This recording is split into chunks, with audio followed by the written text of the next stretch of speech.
Sizə çatdırım ki, biz Hüquq və Demokratik İslahatlar Mərkəzi İctimai Birliyindən yazmışıq. Bu təşkilat Azərbaycan Respublikasının Qeyri-Hökumət Təşkilatlarına Dövlət Dəstəyi Agentliyinin maliyyə dəstəyi ilə ənənəvi yüksək dəyərlərin təbliği layihəsini icra edir. Layihə çərçivəsində biz Bakı şəhərində və regionlarda, ümumi təhsil məktəblərində, universitetdə, cəmiyyətin müxtəlif bölgələri arasında biz Azərbaycan tarixi dəyərləri, adət-ənənələri, ailədə uşaq-valideyn münasibətləri və digər məsələlərlə bağlı söhbətdən aparan müzakirələr var. Marifətlənmə iş aparırıq. Siz uşaqlar gələcəyin müxtəlif ictimai siyasi xadimlər olacaqsınız.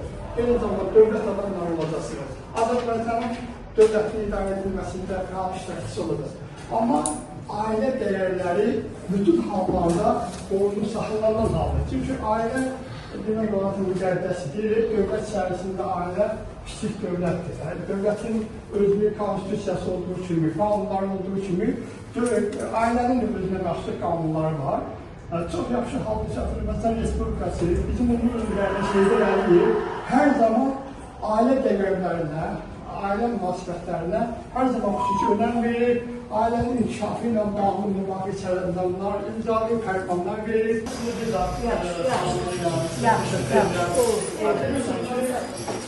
Bu il 2025-ci il Konstitusiya sürəyində gelecek. Yəni, Konstitusiyanın qəbul olunması 30 illidir və suverenliğimizin təmin olunmasının 5 ili qalır. Bilirsiniz ki, kitablardan və eləcə də oxuduğumuz ədəbiyyatlardan məlumsa 1995-ci qanunun içində Ulu Öndərin Zeynələrin ürünlərinin ilə Azərbaycan Respublikasının Konstitusiyası qəbul olunur. 5 fəsil 159 maddədən ibarət. Yəni, bu Konstitusiyamızın qəbulu ilə Azərbaycanın dünya miqyasında bütün sahələrdə tanınması, inkişafı baxımından bir yol açığı təmin edilir. Və 2020-ci il qəbul bizim meclisində başlayan və müəyyən ayının 10-da Ermənistanın konstitusiyası ilə, təslimçilik haqqı ilə Azərbaycan suverenliyini təmin etdik. Yəni, ərazi bütünlüyünü təmin etdik. Bu il dedim ki, 2025-ci ilin suverenliyinin təmin olunmasının 5 illiyi tamamdır. Konstitusiyanın qəbul olunması 30 illiyi tamamdır. Doğrudan da baxmış 4. zəfər bizim bəlkə tariximizdə, yəni son 200 ildə əldə etdiyim ən möhtəşəm zəfərlərdən biridir. Yəni ki, birincisidir. Mən orduza təşəkkür edirəm. Bizim müzəffər əsgərlərimizə təşəkkür edir ki, məhz onların həbərkarlığı, onların qəhrəmanlığı sayəsində biz ərazi bütünlüyünü təmin etdik. Bilirsiniz ki, 30 il ermənilər bizim ərazilərimizi işğal edir və işğal nəticəsində bütün tarixi abidələrimiz, mimarlıq nümunələrini dağıdır. Eyni zamanda insanlarımız öldürülürlər və əsir götürülür, yol götürülürlər. Artıq yəqin ki, sizə müəyyən səhərlərdə sizə malumdur. 321 nəfər Azərbaycan Qarabağ müharibəsində bizim itkiyimiz var. Və bu itkilərin hələ ermənilər o dərəcədə vəhşi toplum millətdir ki, onlar Azərbaycan mülki insanlarını qətl getirir və kütləvi şəkildə müxtəlif ərazilərdə belə körtəli şəkildə bastırılır. Yəqin ki, televiziya ekranlarında siz izləmişsiniz, kütləvi məzarlıqlar aşkarlanır.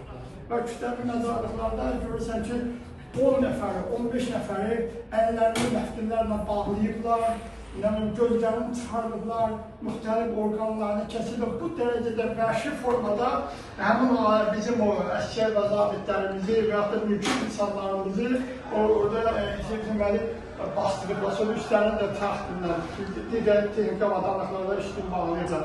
Mən deyərdim ki, bizim 1-ci Qarabağ müharibəsində ermənilərin törətdiyi çox sayılı vəhşiliklər, soyqırım aktları içərisində ən amansız, ən dəhşətlisi 1992-ci ilin fevral 25-26-da keçən ildə Xocalı şəhərində həyata keçirilən soyqırım aktı. Siz də bilirsiniz sənədlərdən, müəyyən kitablardan ki, həmin o erməni vəhşiliyin nəticəsində Xocalıda törədilən soyqırım aktı nəticəsində 613 nəfər mülki insan məhv edilib.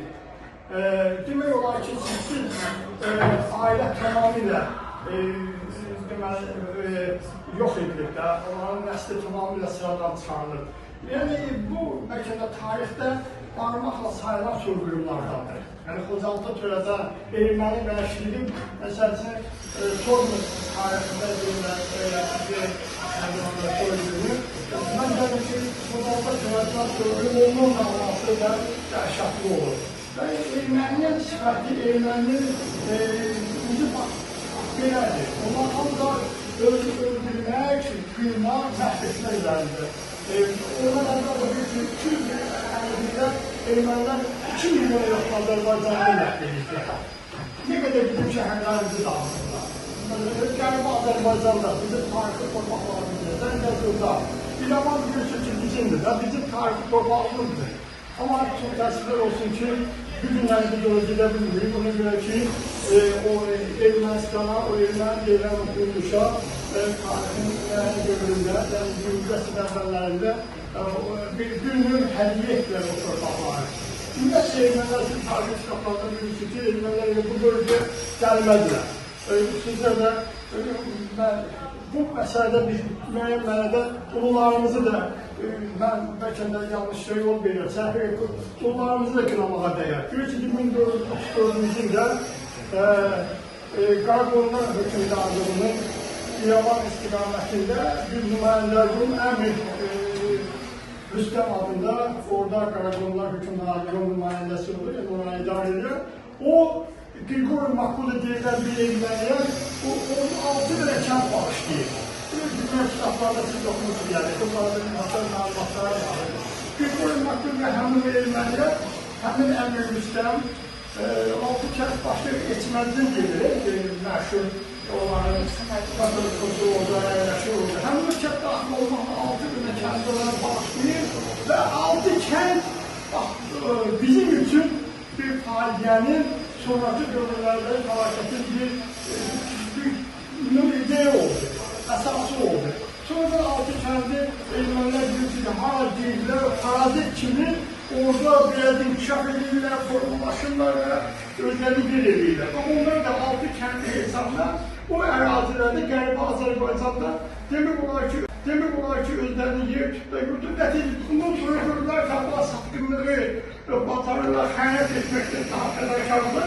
Bunlardan məsəlsin, Yekaterinadan tutmuş, birinci pilotuna qədər, ondan sonra dövrlərdə də, 2. Aleksandrda, müasir dövrə qədər də, SSR dövründə də Moskva erməniləri himayə elədilər və eləsi daha sonra Rusiyada, Osmanlılardan, bizim o Farsmolla rejimi var, o ərazilərdən Azərbaycanda erməniləri köçürdülər, onları o ərazilərdə yerləşdirdilər və nəticədə bizim başımıza bir türlü bəlaların əsası qoyuldu.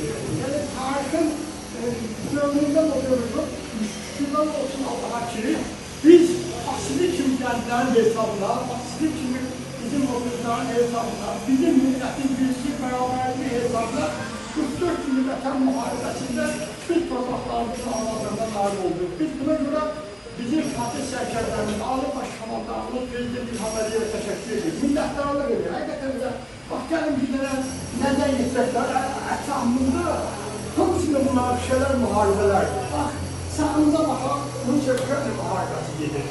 Bax, solumuzda bu Farsmolla rejimi deyilən əraziləri İranda. Onlar ki, sabit günləri də, günləri məlumatımız var, burada səhərdən başlayaraq, bizlər bu İranı bombalayır. Axırda çıxanlar inşallah, orada da Güneydən Azərbaycanlılarımız, bizim soydaşlarımız öz istiqamətlə inşallah qovuşarlar. Ermənistan ümumiyyətlə dövlət olaraq artıq sonuna yaxınlaşmaqdadır. Gürcistan da qeyri-sabit bir bölgədir. Rusiya da dediyim ki, Rusiya-Ukrayna müharibəsi. Biz bu bölgədə sabitlik adasıyıq. Bax, bunu da sizə boşlayır. Bax, sizə kimi gəldilər boşlayır. Sizə təşəkkürlər edir. Bax, sizin bərabərliyiniz, sizin bu dövlətdə olan bağlılığınız, sevgilinin nəticəsində, bax, bu dövlət ayaqdadır. Bu xalq mübarizə aparıb öz haqqını ədalətli şəkildə qarşı etmək üçün imkanına malikdir. Ona görə də biz daha da güclü olmalıyıq, daha da bir olmalıyıq və birlik və vəhdət nəticəsində bizim bayrağımız həmişə ucada olacaq. Bax, deyir, bizim prezidentimiz İlham Əliyev deyir ki, biz Qarabağı cənnətə çevirəcək. Siz yəqin ki, olmuşsunuz işğaldan azad olmuş ərazilər, hamısınız olun. Olmamışsınız heç kəs. İnşallah ki, olarsın, çox sadə formada bu ərazilərə getmək. Çünki siz yolunda Qarabağadır, portalına götürəcək, bilirsiniz, avtobuza, şəxsi maşınınız, badələr yoxsa istəyirlər, avtobuza bilirsiniz və şurada Xankəndindən bir yaxınlarda getmişdir Xankəndilər. Həqiqətən də zövq aldı. Mən qurumda o küçələrdən adlandırdım ki, mən yurduma gəlmişəm, mən öz yerimə gəlmişəm. Bura mənim məmləkətim, mənim yurdumdur, mən əskərəm qalsında olur. Bilirsiniz də, bu yedirlərdə birinci əskərəm qalatı Ruxan tərəfindən o əskərəm qalası fikrini istifadə edir. Mən oradan Qağan üzərində o əraziləri çevirəndə doğrudan və üzərində insanlar çox edir. Amma qışqıra bilmədir burada səs, amma yavaş səslə deyir, Allahım, sənə çox şükür. Allahım, sən şəhidlərimdə rəhmət edir. Allahım, sən qazilərimizdə can sağlıq et. Allahım, sən prezidentimizi qoyur. Yəni, biz həqiqətən də qalib ölkənin qurumlu vətəndaşlarıyıq. Bax, sən, hamımız, bax, bu qurumlu qalib ölkənin vətəndaşlarıyıq. Mən çox istəyirəm ki, bax, siz gəldən Vətən müharibəsi ilə bağlı hansı bilgilərə maliksiniz, ondan danışasınız. Eyni zamanda hansı sizin ailələrdə çox təsvir olsun ki, bizim hər bir şəhərimizdə, hər bir kəndimizdə ürək ağrısı ilə olsa demək lazımdır ki, bizim şəhidlərimiz var. Bizim çox ailəmizdə qazilərimiz var. Allah qazilərimizə rəhmət eləsin. Mən çox istəyirəm ki, siz gəldilər, müəyyən qədər bir vaxt sonra siz də hər bir xidmət edinizdəsiniz, siz də Azərbaycan əskərini deyinib, qururla mən Azərbaycan olsun əskəriyəm deyəcəksiniz, inşallah, al içəcək. Mən çox istəyirəm, siz gəldilər, Qarabağ müharibəsi ilə bağlı, 44-cü zəfərimizlə bağlı, ümumiyyətlə əskər və canlıqlarımızla bağlı, nə bilirsin, onunla bağlı bir kəlmə danışasınız. Bilin, sən bir görülə danışmaq istəyirsən, bilirsən 44-cü vətən müharibəsi ilə bağlı. Dur bağlı. Daşı gidelim, sen danışın. Hadi her oldu. Ama niye canlı olmasa?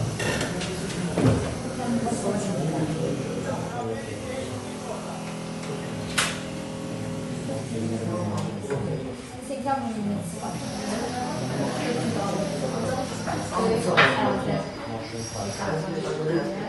Madalyasını alması çok yanında. Ondan sonra bir şey sana almasına da insanlara karşılık sana gelen bu alanda dostluş kartlarına sıfatı olan siyah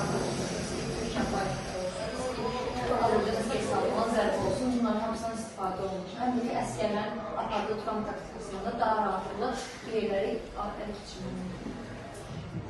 Bax, bu cavab olmaq istəyirəm.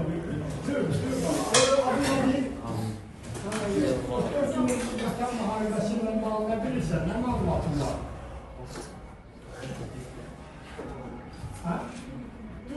Çəkinmə. Həkim yanındakı qızımızda, arkada uşaqlar əyləşir, mən görürəm maşallah. Dur, görəm olur. Sən müqabil ol. Dur, qardaş, narahat olma. Dur, görəm olsun sən. Evet, 44-cü vətən müharibəsi ilə bağlı nə bilirsən? Hüquqları məsələsi. Bunlar insani, bəşəri hüquqlardır. Sülhpərvər, dostpərvər yaşamaq, xalqların bir-birindən belə yaşaması. Amma bir də var, daxili milli dəyərlər, o müxtəlif millətlərdə fərqli olur. Və mən baxıram ki, dünyada ən yaxşılardan biri bizik. Bizdə ən yaxşı uşaq valideyn münasibətləri bizdədir. Ən yaxşı ailə daxili münasibətləri bizdədir. Ən yaxşı böyük kiçiyə hörmət qoymaq münasibətləri bizdədir. Bu yaxınlarda Almaniyadan bir nümayəndə heyəti gəlmişdi. Onlar təəccüblə deyirdilər ki, sizdə biz Azərbaycanda başına baxdıq, bircə dənə cəmi qocalar evi var. Necə ola bilər ki, bu 45 milyonluq bir şəhərdir. Bizdə bir, məsələn, balaca bir şəhərdə 30 dənədir belə. Biz onlara zorla başa saldıq ki, qocalar evi bizdə ancaq ona görə tikilir ki, əgər adamın heç bir oğlu, qızı, qohumu, ümumiyyətlə heç kəsi yoxdursa, bu insanın dövlət nümayəndəsidir. Biz ata-analarımızı sizi kimi evdən atmırıq. Yəni, onlar başqa dəyərlə yaşayır, uşaqlar böyüyür, öz həyatını, öz planını yaşayır, ata-ana qocalar evdə qoyur, orada həyatını keçirir, vaxtını gözləyir. O başqa dəyərdir, biz başqa dəyərdir. Bizim qərbdən gələn bu televiziyalarla, internetlə gələn bəzi dəyərlər var ki, güya müasirlik kimi göstərirlər. Siz istər geyim normamızdan tutsun, istər insanlarla münasibətimizdən, istər qadın kişi məsələlərindən, evlilik məsələlərindən harada yapışsan bizim dəyərlərimiz ən üstündür. Bizim də layihənin adı ənənəvi yüksək dəyərlərin təbliği ona görədir ki, müasir dövrdə dırnaqarası müasir dəyərlər bu ənənəvi dəyərləri öldürür. Elə ənənəvi dəyərlər bir dediğim kimi qocalara münasibətdir. Yaşlı uşaqlar danışsınlar. Dur görüm, sən danış, dur da. Dur əvvəl görüm, üstə günləsən müharibəsiyle dağlar bilirsə, dağlar danışsınlar. Ondan sonra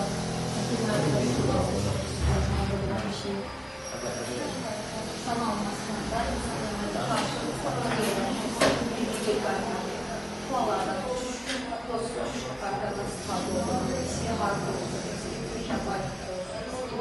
alacağınız hesabına zərb olsun, bunların hamısından istifadə olunmuş. Həm də ki, əskərlər apardığı tutan taktikasında daha rahatlıqla bir yerləri ələ keçirmək. Bak bu zaman olmaz istəyirəm. Dur bana. Adını alayım. Vətən müharibəsindən bağlı bilirsən, nə məlumatın var? Canım, çəkinmə. Həkim yanındakı qızımızda. Arkada uşaqlar əyləşir. Bak görürəm maşallah.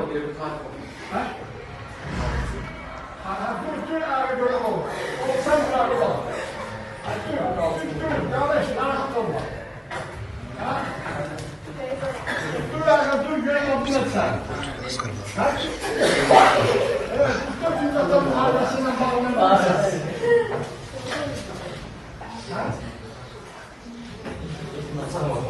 Yaşlı uşaqlar danışsınlar. Dur görüm, sən danış, dur da.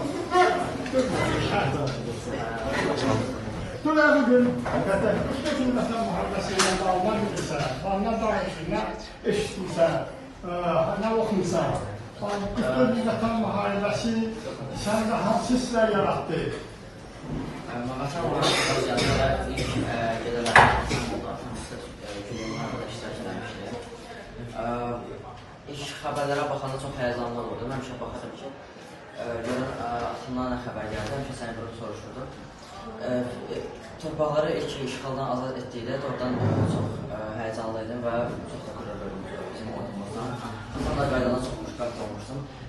Ölkəmiz İlham Əliyev, cənab İlham Əliyev başlığı ilə bu müharibədə böyük bir qalibiyyətə gəldi və buna görə də cənab prezidentimizə bizim ordumuza təşəkkür edirəm. Sağ olasın, təşəkkür edirəm. Uşaqlar, mən sizlərə də təşəkkür edirəm. Çox sağ olun. Belə deyək, qızların xaricdə təhsil almasına çox da yaxşı baxılmır. Niyə? Çünki uşaq tamamilə fərqli bir mühitə düşür. Qərbdə, Amerikada, dünyanın hansında bir bölgəsində və hələ həyatda tam şəkildə alışmamış və yaxud ayağını yerə möhkəm basmamış uşaq düşdüyü mühitin təsiri altından düşür, çox tez dəyişir. Bəs bunun qarşısını necə almaq olur və yaxud bunu o gənci sağlam şəkildə həyatına necə hazırlamaq olar və yaxud necə qoyub saxlamaq olar? Təbii ki, onun ailəsindən və ona qədər yaşadığı mühitin, onu aşıladığı mühiti mənəvi dəyərlərdən asılıdır. Bəli, o baza varsa da, əgər ailəsində o mənəvi dəyərləri artıq qəbullanırsa da, onun içində yaşayırsa da, məktəb ona mütəmadi bu dəyərləri aşılamağa çalışıbdırsa da, bir Azərbaycanlı olaraq, belə deyək, dəyərindən də artıq çox uzaqda qalacaqsan, xalqından da, millətindən də və sənin kimliyin olmayacaq. Bəzi millətlər assimiliyasiya olub ki, tarix səviyyəsində Bəli. silmir. Çünki öz milli kimliklərini saxlaya bilmir. Doğrudur. İlk necə ki o Bəxtiyar Vahabzadə deyir, Latın deyir, xalq ölsə də dil yaşayır, dil dilədir. Əgər milli mənəvi dəyərlərimizin başında elə dilimiz dayanır uşaqlar. Əgər mən hərdən bu mövzuları Rus bölməsində çox apardım. Niyə? Rus bölməsində okuyan uşaqlar artıq üstündə düşünməyə başlayır. Düşüncə də, belə deyək, mədəniyyət baxımından elə bir sanki bizdən uzaqlaşırlar. Amma əslində hansı dildə təhsil alırsan al, ən vacibi öz milli mənəvi dəyərlərindən, öz milli keyfiyyətlərindən uzaq qalmamaqdır. Və bunun üçün sizlərə çox təşəkkür edirəm. Bəlkə Əmə xanım, bu uşaqların da deyəcək Əlbəttə ki, deyəcək sözlər olacaq. Bax, bir şey deyil, köhnəlik kimi qəbul olan məsələlər var. Bax, məsələn, Novruz bayramımızda biz 10 min illik keçiririk son elin kəşfinə görə. Ona indi köhnəlik kimi baxaq. Yəni, bu bizim min illərdə